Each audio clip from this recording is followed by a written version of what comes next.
I'm gonna go see about a redhead. Well, one of them.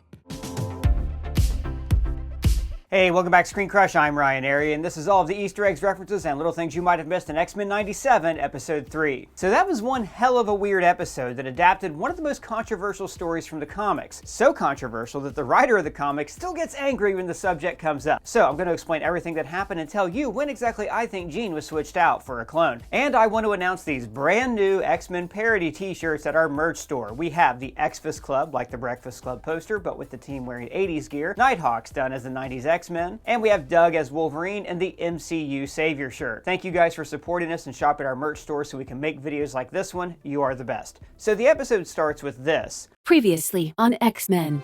But notice that's Jean's voice. In the original series, Scott, the leader, always did the previously on. Previously on X-Men. Previously on X-Men. Previously on X-Men. Last episode, it was Magneto to show a change in leadership. But this episode, it's now Jean to show that this episode will focus on her story. Yeah, maybe this is going to be like that show Growing Pains. How at first it was always Jason Seaver who was outside the house, and then in later seasons it was a different person to show that the episode was going to focus on their story instead. Yeah, Doug, it could be like that. So right up front, I want to explain the comic book story that this episode is based on and why longtime X-Men writer Chris Claremont hated having to do this story. So I'm sure we all know the Phoenix Saga, when Jean Grey was possessed by a flaming space bird that made her an all-powerful godlike hero called the Phoenix. In the comics and in the show, the Phoenix drove Jean insane and consumed an entire star system. Eventually, the Shi'ar sentenced Jean to death, and so she decided to take her own life before the Phoenix could kill again. In the show, she was resurrected with the life forces of different members of the X-Men. But in the comics, her death was meant to be permanent. Chris Claremont, who wrote the X-Men for 16 years, believed in long story arcs with actual consequences. But he still wanted to give Cyclops a happy ending and write him out of the book so, new heroes could be introduced. So he came up with Madeline Pryor, a woman who looked a lot like Jean Grey. Eventually, she and Scott get married and have a son, Nathan, and then they move to Alaska. But then, Marvel Editorial, looking at you, Jim Shooter, decided that they wanted a new team with the original X-Men. So not only did Claremont have to bring back Jean Grey, but he also had to give Cyclops a reason to leave his wife. And look, it all gets very complicated, and I'll explain some specific points from the comics as we go along, but long story short, Scott founded a team called X-Factor, and Madeline went off and joined the X-Men, even though she didn't have powers. Eventually, it's revealed that Madeline is a clone of Jean Grey created by Mr. Sinister, just like we see in this episode. But when the Phoenix sacrificed herself on the moon, a piece of the Phoenix flew into Madeline, giving her some of Jean's memories and power. Over time, Madeline goes insane and makes a deal with the demon, becoming a villain called the Goblin Queen. There was this big crossover event called Inferno, where two demons open a portal over Manhattan and start to terraform the city into hell. At one point, Madeline even tries to sacrifice her infant son to keep the portal open. She is ultimately defeated and dies, and then of course comes back in a later issue. Personally, I've never been a big fan of the Madeline saga because I think it cheapens death when comic characters continuously come back to life. And X-Men writer Chris Claremont agreed. When AIPT Comics asked about the Madeline storyline, he said, "In all honesty, I don't like it." But I'll be honest, in this show, I think they adapted it very well, and it sets up an even darker storyline that'll come later in the season. But I'll explain all that as we go along and answer the big question, when was Jean Grey switched out for a clone? I'll give you a hint. Recently. Oh, hey there, person. Isn't today your birthday? Actually, yeah, it is. Why do you ask? Oh, wait, hang on a sec. I'm gonna get this. Oh my God, Doug, what is this? I got you a membership in Bespoke Post. Bespoke Post? I love Bespoke Post. We talk about them on the channel all the time, and I've always wanted an actual membership. Oh, what's Bespoke Post? Oh, well, Bespoke Post is a monthly membership club delivering a box of awesome top-shelf goods from under-the-radar brands. It's free to join, and you can skip a month or cancel anytime, and they're the sponsor of this video. 90% of the products come from small brands, many of which are based right here in the US. And the reason Bespoke Post makes such a good gift is because every month they introduce their members to cool new products based on the preference quiz that you fill out. They've got awesome clothes, cool stuff for your house, camping and cooking gear, basically just high quality stuff in every category. And they now offer a new membership program where you can get really great deals all year round. I'm talking like 30% off or more, and it's totally free to join. You can even preview your member shipment before it's even sent. You'll get a customized selection of products, and you can preview what's inside. Decide if you'd like to keep it or swap out products or skip the month entirely for no charge. This month I was sent the Split Box, the perfect size field hatchet for camping. champagne. And for party season, I got this box, Alchemy, a pro-level cocktail kit. It comes with a shaking tin, a pint glass, cocktail strainer and bar spoon, a jigger, a square ice cube tray, and cocktail cedars. Guys, this is all stuff that I have always wanted, but I would have never actually thought to buy for myself. So to get a free mystery gift with your first membership purchase, click the link in the description and enter the code SCGIFT at checkout, or go to bespokepost.com/SCGIFT. Now back to what I was saying. So just like in episode 2, the revamped intro has added a couple cool changes. We see the X-Men's first fight with Magneto at the missile base, which was adapted from X-Men issue 1. And we also see this shot of Dark Phoenix. Now I talked about this earlier, but remember, this was a massive 9-part arc in this show in season 3. This was the most ambitious storytelling ever done for an animated Saturday morning cartoon, when most shows were episodic and didn't connect over longer storylines. We also see Roberto running to the chain link fence instead of Jubilee. Now I think last episode I said that he was leaving, and well, it looks like I was wrong. So now it looks like he's going to stick around and be a student at the school in the role that Jubilee fulfilled in the original show. And as I mentioned last week, in the comic book, Roberto was a founding member of the New Mutants, a group of young students that Xavier trained at the school. In the comics, just like in the show, Xavier left Earth and asked Magneto to lead the team. But rather than leading the X-Men, he mostly took on the role of headmaster at the school, and he appeared in the comic New Mutants for about 50 issues. Now I would actually love to see this show spin off into a New Mutant series. After all, we already met Sam Guthrie, aka Cannonball, last season when Rogue tried to groom him. No 16-year-old boy could mind a visit from a good old Southern gal. We met one other member of the New Mutants in the original series, and that was Illyana, the sister of Colossus. Illyana, you are safe.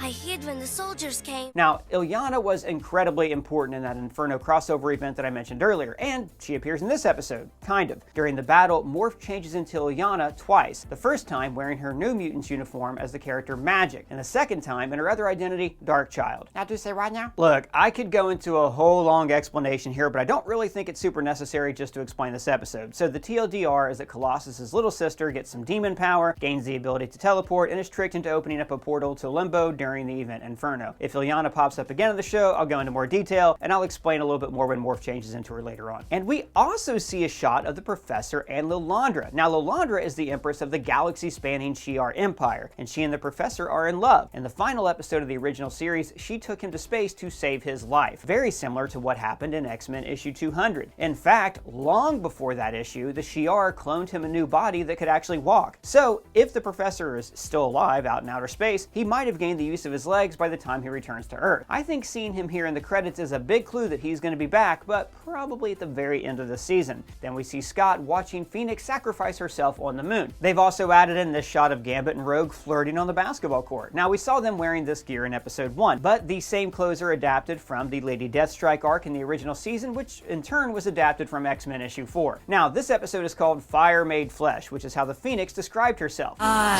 am fire made flesh. And even that is an interesting addition, because here's the thing, in the comics, Claremont's original intention was for the Phoenix to possess Jean Grey and drive her insane. But then, years later, to bring her back from the dead, he had to retcon this. The Phoenix merely copied Jean's body and left her real body to heal at the bottom of the Hudson River in a cocoon. So this meant that the retconned Phoenix literally was now fire made flesh. Now, in this show, something similar could have happened. The Phoenix first emerged from the water, just like in the comics.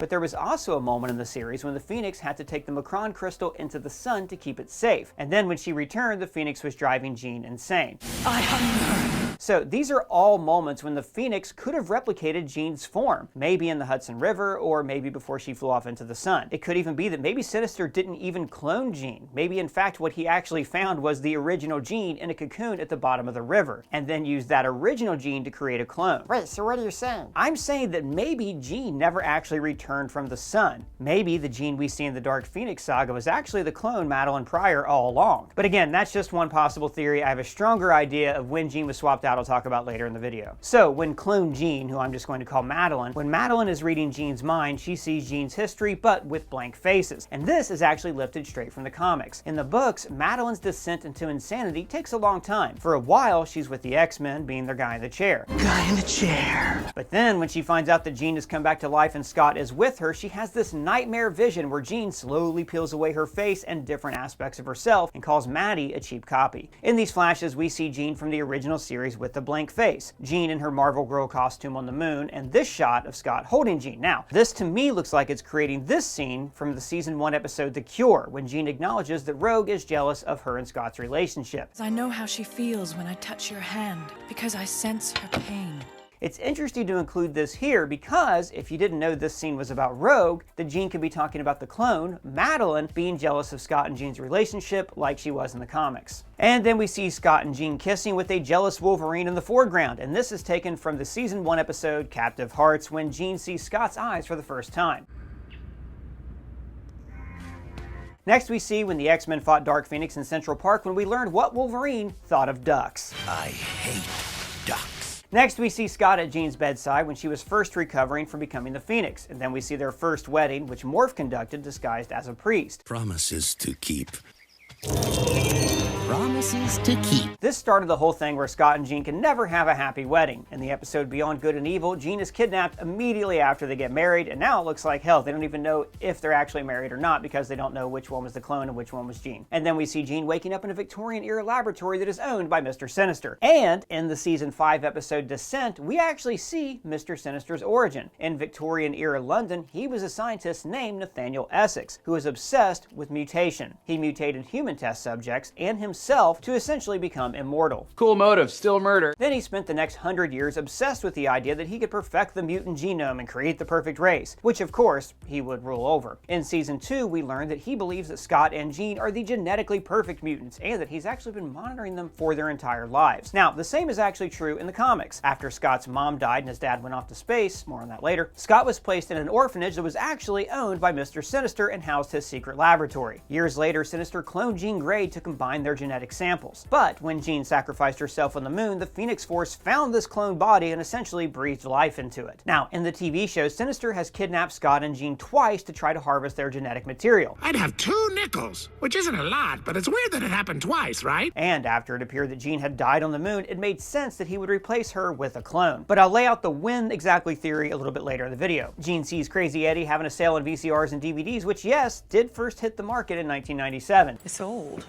Really old. On the TV, we see Val Cooper, government liaison on mutant relations, and then Magneto's trial from last episode where Storm was shot. Then, for some reason, we see the X-Mansion, even though the X-Men have secret identities and no one is supposed to know they operate out of this humble school for the gifted youngsters. Yeah, but didn't the government just arrest Magneto at the school? Yeah, you know what? You're right. So I guess the X-Men don't have secret identities, but then again, who does these days? Morph tries to lighten the mood by turning into Spiral, one of Mojo's servants from Mojo World. But the reason they changed into Spiral was so that they could get more hands raised in their favor.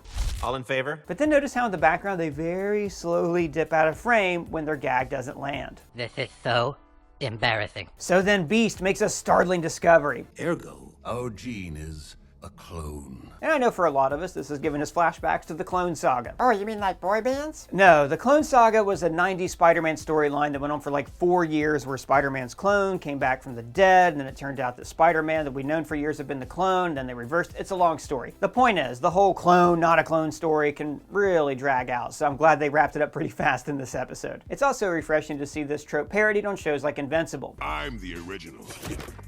The process was a success. Now Scott isn't sure, which really tracks. Like in the comics when he met Madeline, he thought that she might be Jean, somehow back from the dead. At one point he even asked her point blank if she was his dead girlfriend and she slapped him. Well, I may have just said that. Even when Jean came back from the dead, he wasn't sure if he was in love with her or the Phoenix, and he almost killed her because he thought that she had the power to hold back his optic blasts, like the Phoenix did. In this scene, Wolverine is wearing the black t-shirt he wore all the time in the original series, and man, that newborn baby has a lot of hair. Yeah, that's an American Sniper baby. Sure is. Mr. Sinister reveals to Madeline that she is a clone under his control, which also happened in the comics. And while that's going on, Bishop fills us in on the nature of time travel in this universe. Time isn't some history book, man. It's always writing. Flipping back a few pages, rewriting, and skipping forward. Now, we saw this in season 2 of the original show, when Bishop's actions in the past created a time vortex that actually was affecting Cable's timeline in real time 2,000 years later. Somehow, the past is being changed, and the time stream is realigning. But this is also lifted from the comics. Characters like the Precognitive Destiny or Longshot can sense probabilities or possible futures. Oh, like Madame Web. Bless you, Anya. What? Yeah. Now, Sinister was the main antagonist in Season 2 of the animated series. He saved Morph's life and then forced him to be a slave. And then, in Season 2, he tricked Xavier and Magneto into going to Antarctica to the Savage Land where he controlled a citadel full of mutates. He kidnapped Jean and then used Xavier to lure the X-Men to the citadel, where they of course defeated him. It turns out that Scott's optic beams are one of Mr. Sinister's few weaknesses, just like in the comics. Sinister also appeared in the Season 4 arc Beyond Good and Evil, where he was working for Apocalypse to rewrite the time stream, so he would be given a blank slate to create his perfect mutant race. In this episode, he calls Madeline my queen. Time to wake up, my queen.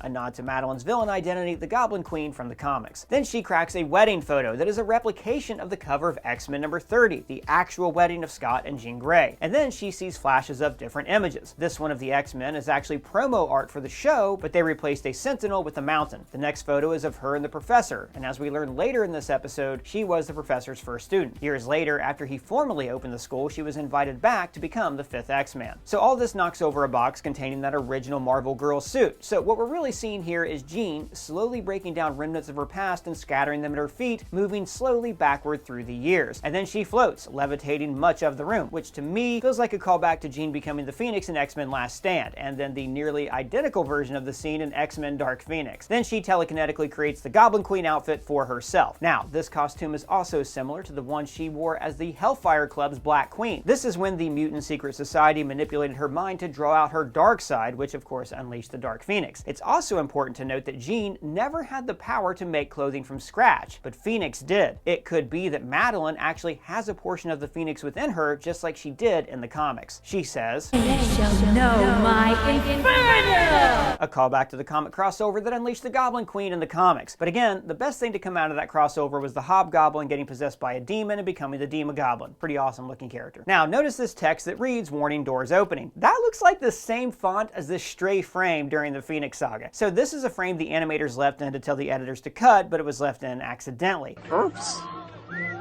It's actually on Disney Plus right now. You can check it out yourself. Season 3, Episode 5 at about 16:03. Anyways, Rogue and Magneto are booking out the Danger Room. Now, we're meant to think this is so they can engage in some holographic hanky-panky. I wish to bring you erotic pleasure.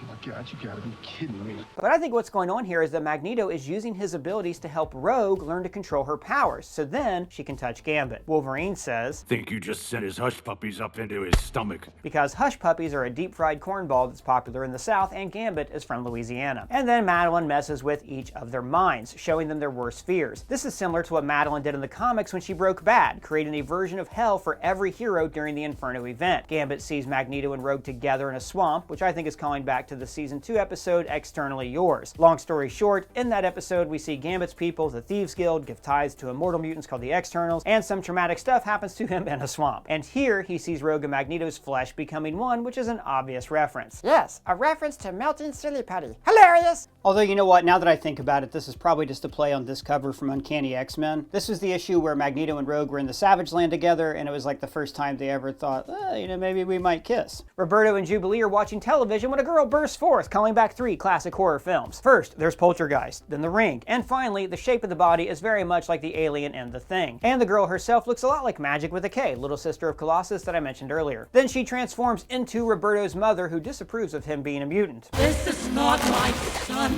Elsewhere, Morph sees a vision of Mr. Sinister. Now, like I mentioned earlier, he saved Morph's life, but then he subjected them to mental torture and brainwashing. I found you lying lifeless outside the mutant registration headquarters. In Season 4, Morph overcame their fear of Sentinels.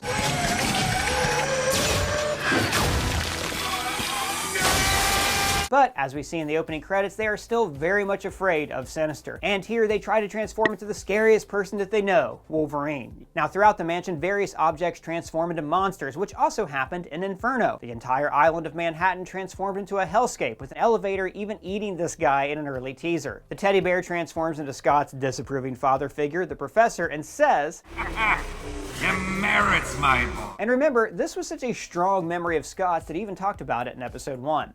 The Professor would shout, "Your childish hijinks have cost you 5 demerits, young man."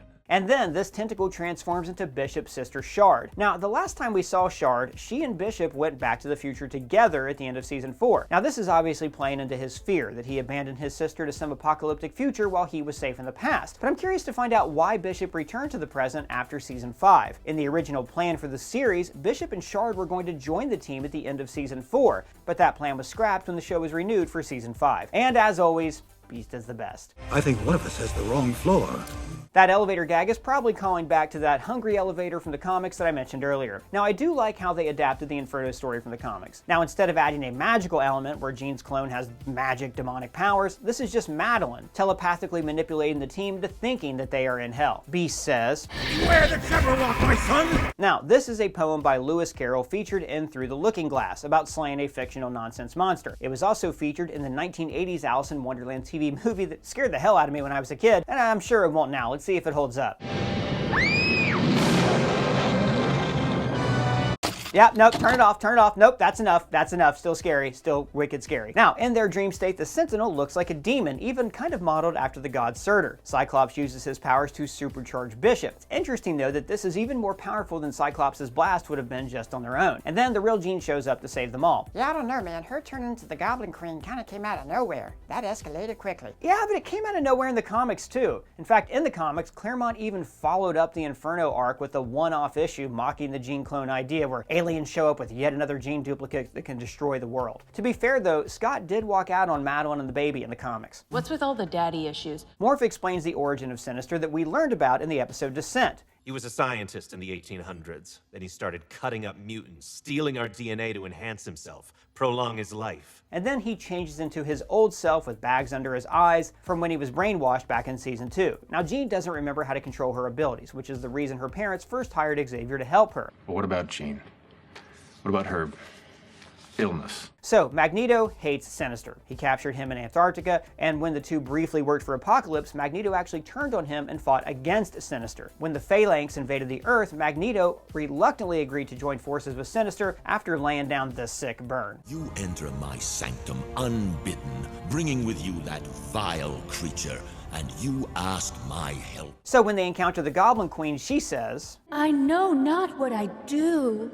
Which is taken from the Bible. When Jesus was persecuted, he asked God to forgive the mob because they acted out of ignorance. Just like how Madeline is actually being mind-controlled in this scene by Sinister. Like I mentioned earlier, Morph changes into magic. And after Madeline takes control of them, they transform into magic's more demonic form, Darkchild. Now I think this is just a fun Easter egg to the Inferno event from the comics. And I seriously doubt we're going to actually see this backstory played out in the show. Back at the mansion, Wolverine tends to Jean, and I bet this was him when he realized there were suddenly two Jeans in the world. When he breaks through to her, she says, I mean all that to you? Now, Jean did know that Wolverine had feelings for her, like he was all weird around her back in season 1.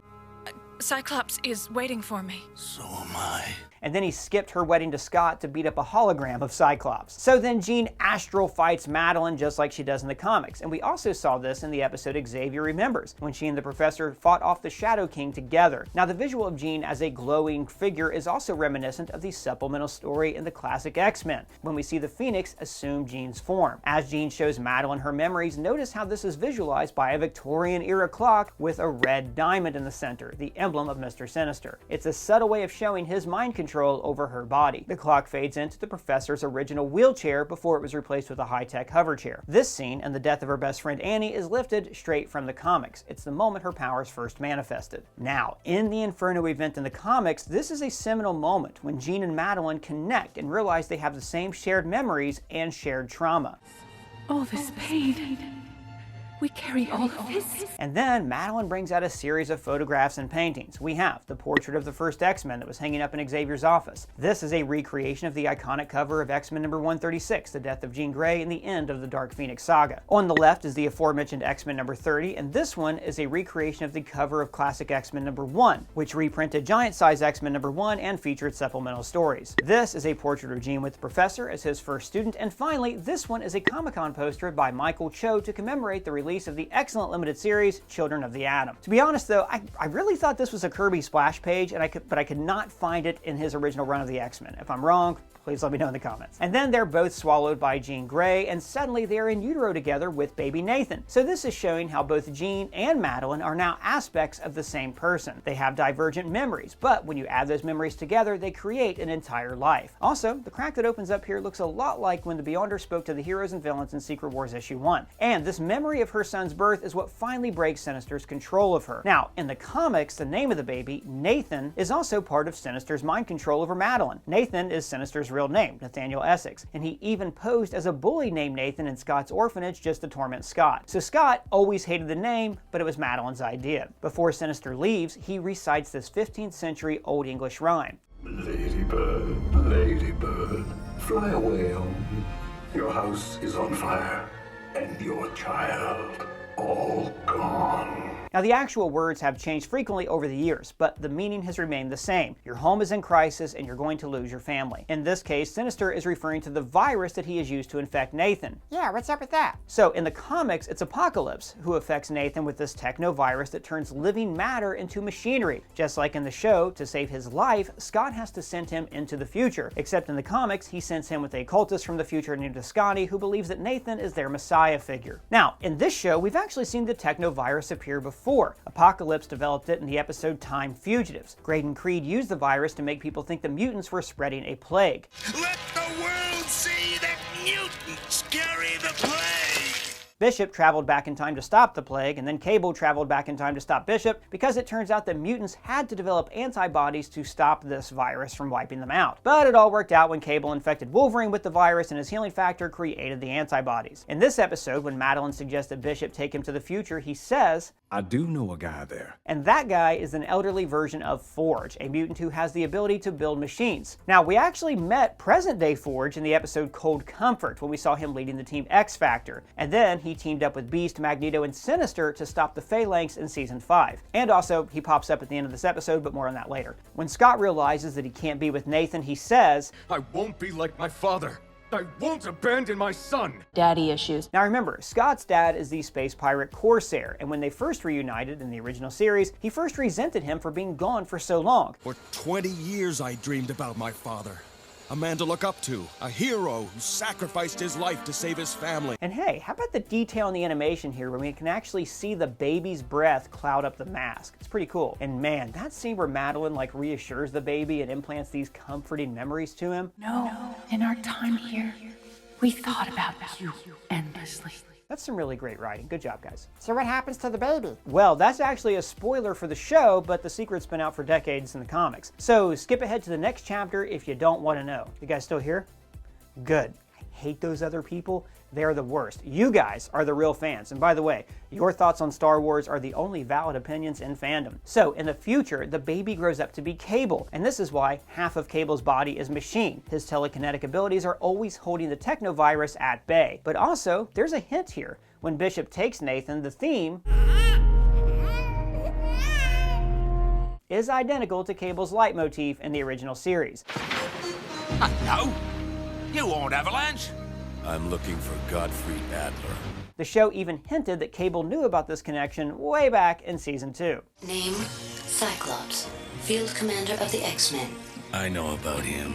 And Jean Grey. So welcome back, you beautiful spoiler-free people. We really missed you. And then the two Jeans say goodbye and decide that it doesn't really matter when they were swapped out. Now, I have a theory on that I'll talk about in just a second. Afterwards, Scott and Jean return to their bedroom with a shattered bed between them, showing the new strain on their marriage. And then we see Storm at a bar in Dallas wearing her badass punk suit from the 80s. Then she meets the present-day version of Forge. And Forge did meet the X-Men in the episode Cold Comfort, where he and Xavier didn't seem to know each other. I work closely with the government in this area. I have been told of no such program. But Storm was actually not in that episode, so it fits that they're meeting here for the first time. And it looks like Forge is going to restore her powers. Now, I should note that in the comics, Forge is the one who invented the gun that stole Storm powers to begin with. And after they fall in love, he finds a way to restore them. This is explored in one of the all-time greatest X-Men issues, Life Death, which is the title of an episode later this season, so I'm not going to explain too much of it now. Now, as for when Jean was swapped out. Last week, I pointed out that Sinister had Jean alone at his base on Antarctica in Season 2, and this would have been plenty of time to clone her. But it's strange that the real Jean has memories of everything that has happened since then. Plus, we see Jean being cloned in this lab, which is not in Antarctica. Presumably, it's actually very close to the mansion. Jean was also gone for several episodes when the Phoenix flew the Macron crystal into the sun. She mysteriously reappeared on the shores of Muir Island with the Phoenix still inside of her. The problem is, though, that both Jeans remember having the Phoenix Force inside of them, so they would have been swapped out after the Dark Phoenix saga. So, I think they were probably swapped out during the Phalanx invasion. This was an Invasion of the Body Snatchers arc that opened season 5, and Sinister is one of the few people who was not assimilated by the aliens. There would have been a very short period of time when he could have snatched Jean's body and cloned her. We even see her and Scott reunited at the end of the arc to show that they had been separated for a while. I don't know, let me know your theories on when exactly Jean was swapped out down in the comments below. Guys, that's all the Easter eggs we found, but if you found any, let me know in the comments or at me on Twitter. And if it's your first time here, please subscribe and smash that bell for alerts. For ScreenCrush, I'm Ryan Airy.